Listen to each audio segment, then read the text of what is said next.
យសង្សារបងមិនដែលគិតថាចង់បត់អូនទេណាកំណើពីការសិក្សាបងលេងហ្គេមកាត់ stress មានសង្សារជាហ្គេមមើលល្អជាងសាវ៉ាមិនលុយមិនថ្មីទុកឲ្យអូនណៃកាយកហ្គេមធ្វើជាមិត្តអូនគឺជាសង្សារបងនឹងថែស្នេហា forever with you okay ចាំណាមេ only your babe ថែខ្លួនណាស្នេហ៍ so បានល្អអូនសំឡាញ់ឲ្យជួបគ្នា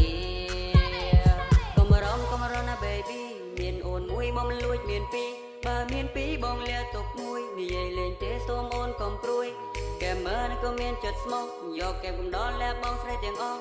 បងដឹងថាអូនខ្លាញ់បងមានចិនវាចវេ